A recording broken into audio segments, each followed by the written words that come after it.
The United States Customs Service guards all ports of entry so that no goods can be brought into our country illegally. One of our busiest ports of entry is at San Isidro near San Diego, California. As many as 30,000 cars may enter here in a 24-hour period. All 17 lanes of traffic may be full. In order to handle this large number of people, officials from all 4 U.S. government departments help with the initial inspection. Every car is not searched. However, they are trained to judge people.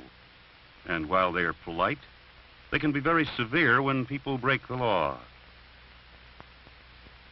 The inspectors are from the U.S. Departments of Customs, Immigration, Public Health, and Agriculture.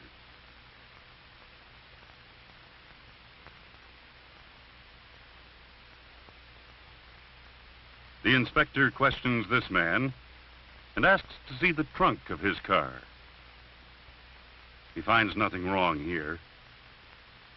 Many people cross the border for only a day. These children will visit their grandmother in San Diego.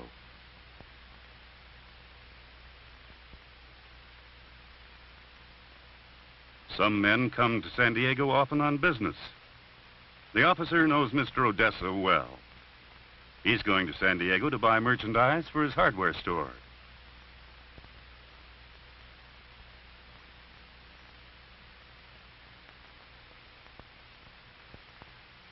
Suspicious cars are sent to an inspection area for a more thorough investigation.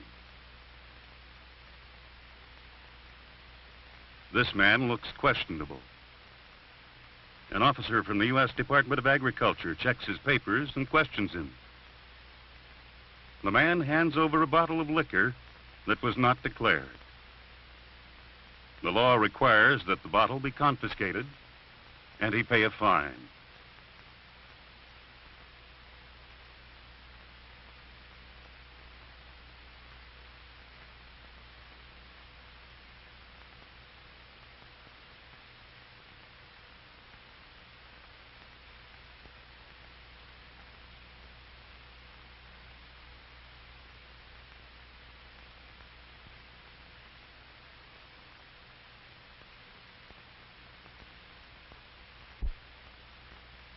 The Mexican officials, too, check all people and freight entering their country.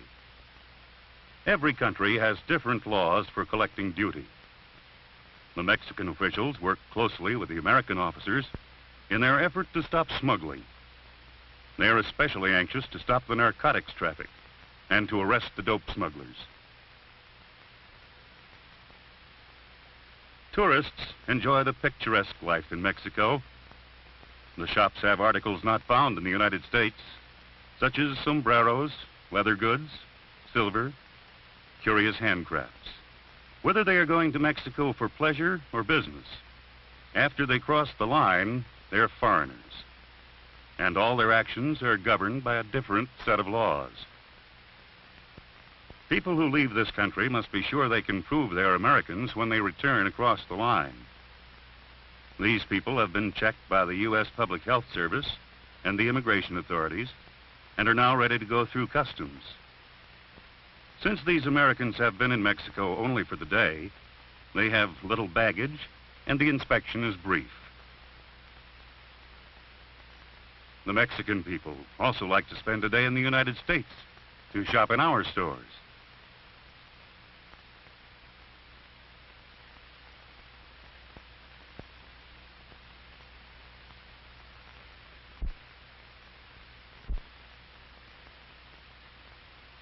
Inspector Emery asks Mrs. Damon to open her suitcase.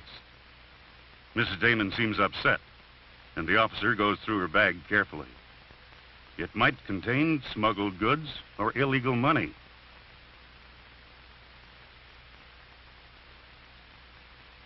Just as he expected. He finds valuable coral beads with earrings to match.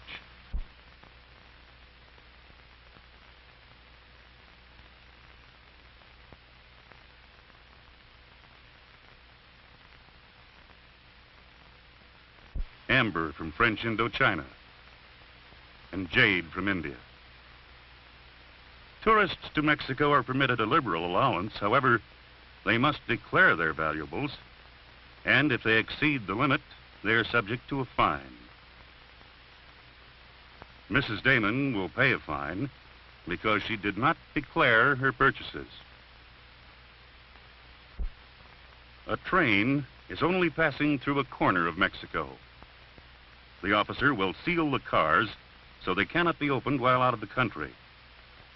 When the train returns, inspection will not be necessary if the seals have not been broken.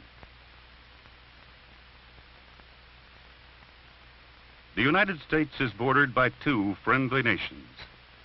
There are no fortifications on our land borders, as there are along the borders of most of the other countries of the world. At our international airports, planes arrive from many different parts of the world. At Los Angeles, a Pan American plane from London. As soon as the public health officer clears the plane itself, the passengers disembark.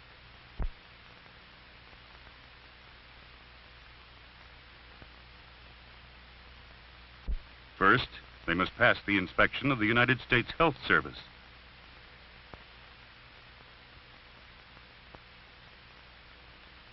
They show their vaccination certificates, and the officer glances shrewdly at each traveler to be sure he looks healthy.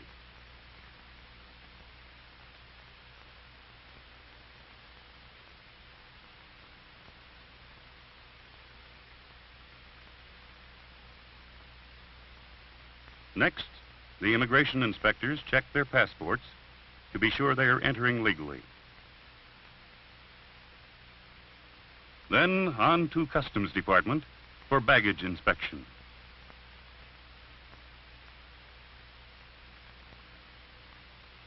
The officers and crew are first to land. They have little luggage.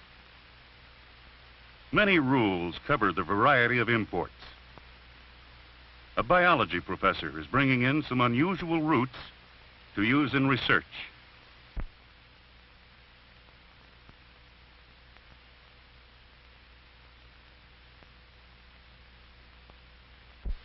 An officer from the U.S. Department of Agriculture is called in. He examines them and declares them harmless. They are not on his list of forbidden plants and will not endanger American crops.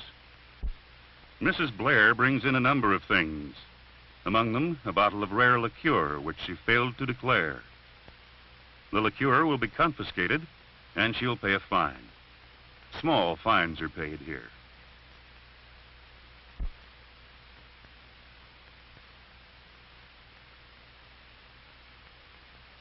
The work of the customs inspectors is not finished when the passengers leave.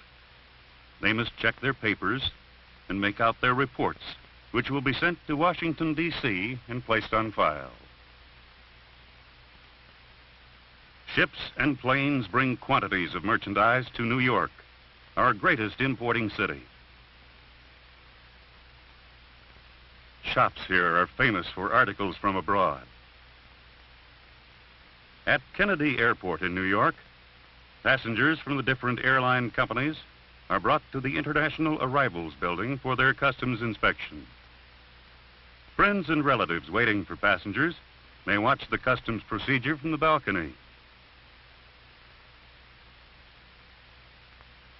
The officers carry out their inspection as quickly as possible, so the travelers will not be delayed. Also, the counters must be cleared for incoming planes. The inspectors are courteous but firm and can be severe when the situation demands.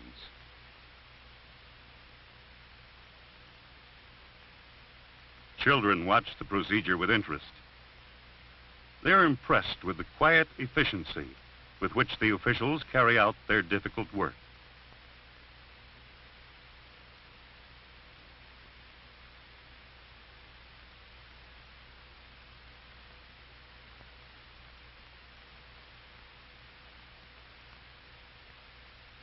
They are alert every minute to be sure no contraband goods enters this country.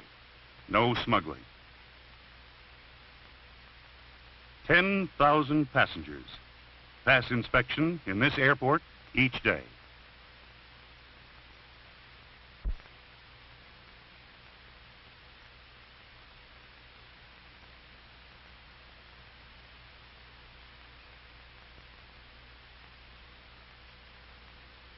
In this public auction room are the articles confiscated, as well as those not called for.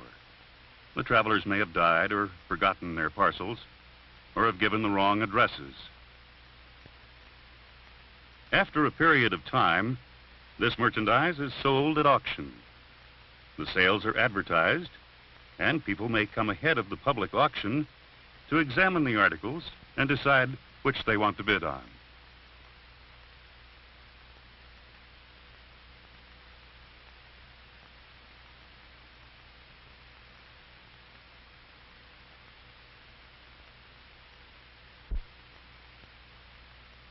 At Los Angeles Harbor, the offices of the U.S. Customs are in the post office and custom house building. The Customs Service takes care of all imported merchandise until it has been fully inspected and the import duty paid. The inspection of freight is generally at the docks, but sometimes the inspectors go to the importer's place of business and make their inspection there. Here they are unloading sewing machines from Japan. The inspector examines only a certain percent of the boxes. He checks each box with the bill of lading and invoices.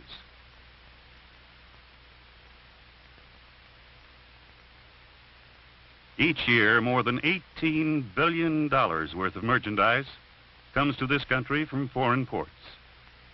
By their careful work, the Customs Service saves our nation millions of dollars each year.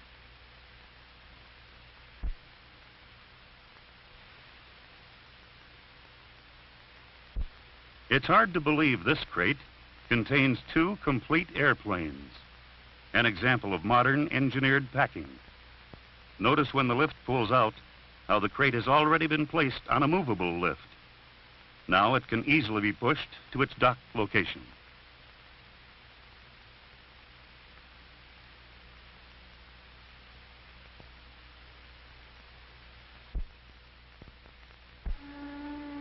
A passenger liner arrives from the Orient.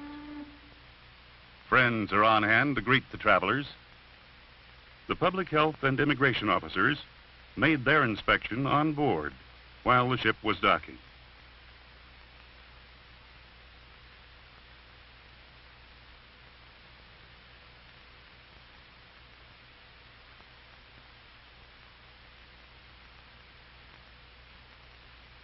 After disembarking, the passengers go first to the customs inspection room. The luggage of the 300 passengers leaving the ship is assembled here.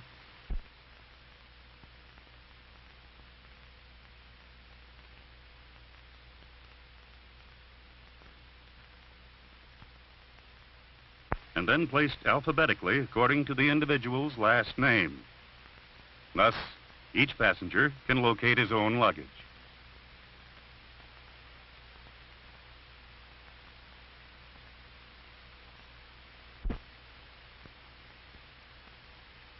Mrs. Tremont is returning from a trip around the world. Inspector Tomick asks her if she had bought anything of value that she did not declare. She firmly denies bringing in anything expensive.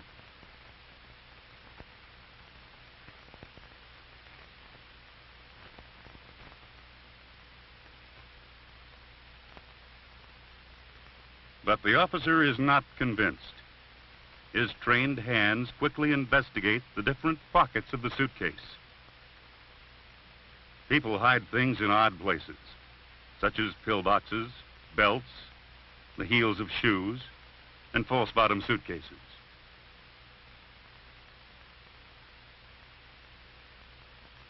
A small box has useful things. Her jewel bag contains beads and bracelets, nothing of great value.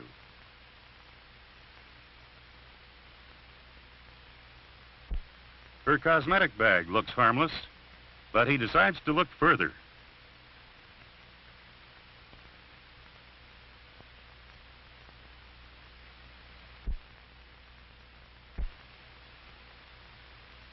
He was right to look thoroughly. Valuable diamond rings in her cold cream jar. She has deliberately falsified her declaration in order to avoid paying duty. He carefully cleans each ring.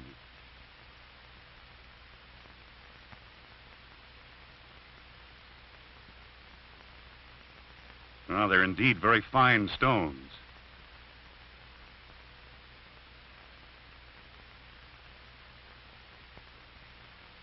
Now she will pay a fine of $1,000, and her lovely new diamonds will be confiscated.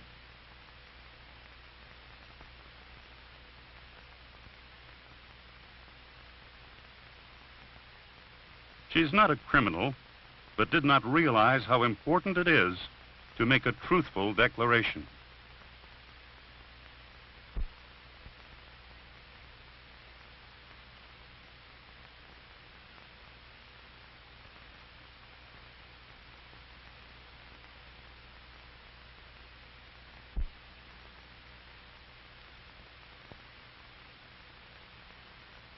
The inspectors have done a tremendous job clearing the baggage of the 300 passengers of this ship in a short time.